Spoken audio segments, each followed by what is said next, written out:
Real estate team leaders, you have to have your fingers on the pulse to increase the productivity of your real estate team. I was just talking to one of our team leaders about this very subject. See, real estate team leaders they've been taught to disengage with their team, to elevate and leverage themselves out of their business, and by doing so, they've lost the pulse. And I'm not just talking the pulse of their organization, their leads, their agents, their accountability. I'm talking the pulse of the market. What's really happening in the market? You have to know this. So real estate team leaders, here's what you need to do today. You need to put yourself on all of the phone systems, all of them, the sign calls, the office calls. You need to sit at the front desk on the walk-ins. You need to take some of those transaction coordinator calls, listing coordinator calls. You need to try to schedule photography. You need to get your nose into everything and inspect, but not for inspection purposes only to find out what people aren't doing. Inspection purposes so you have a finger on the pulse. Because see, when you start talking to buyers on the phone again, number one, you're gonna find that you need to refresh your skills. Number two, it's going to identify the skills you need to train your agents on because you probably forgot what skills are necessary to close over the phone. Number three, you're going to have a pulse, a direct line into what buyers are actually saying.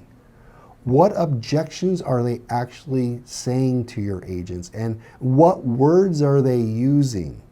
And how can you use those words in your marketing back to the buyer? See, buyers and sellers are telling you exactly what you need to be telling them.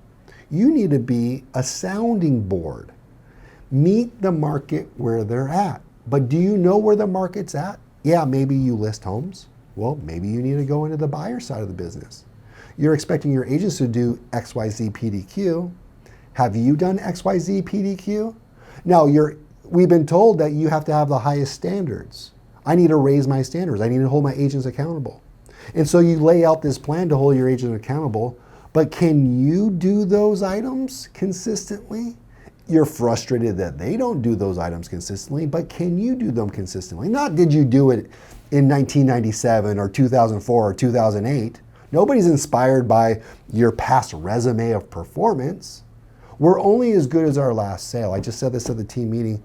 Novak Djokovic is at Wimbledon right now. They're just hitting the quarterfinals, Wimbledon. By the time this video comes out, it might be the finals. The greatest tennis player of all time.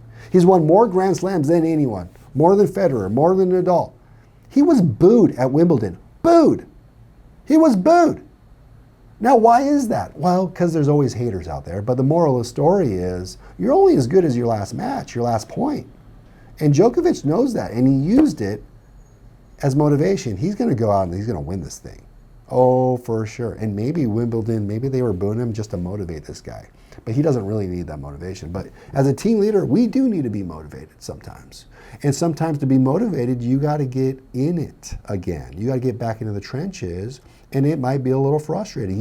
Your eyes might be wide open. But here's what's going to happen. You're going to find the holes in your systems. You're going to find out things that you're doing that you need to stop doing in your business. You're surprised they still do it.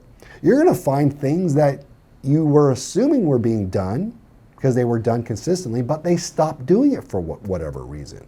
So get your finger on the pulse. Step one, again, get on every single phone system. Step two, put yourself on the lead sources. Let's see your speed to lead. Let's see how the client reacts. I bet you this. I was talking to my client earlier today, and he did the exact same thing we're talking about. And he set 5 appointments in one day. Now you might be thinking, wow, 5 appointments in one day. Of course he did. He's the team leader. Well, the team is inspired by this because he's not doing it in a way that's like, look at me, be more like me. He's saying, I'm in the trenches with you. I'm riding along with you. I'm a leader that in this type of marketplace, you want to be surrounded with.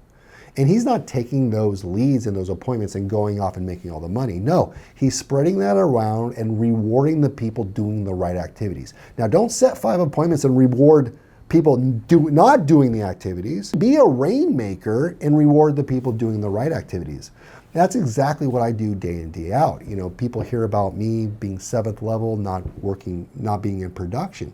but they get it all wrong. They think I've disengaged with my team. No, I'm fully engaged in my team. I'm fully engaged. I'm on every single phone system. I'm reviewing voicemails. I'm reviewing recorded calls. I'm answering calls and sharing my recorded calls with the team in the meetings, right? So coach, lead, and inspire your team by having a pulse in your business.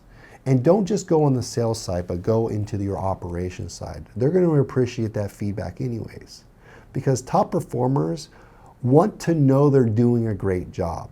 And so if the leader's not even giving them the time of day to giving them feedback or even reviewing what they're doing, it's showing that they don't even care or they don't have time for that. And maybe that's true, but maybe they need to slow down and think about that and do that. So with that being said, get in your business, go all in your business, don't disengage, engage, get a pulse, and you're gonna see productivity go through the roof.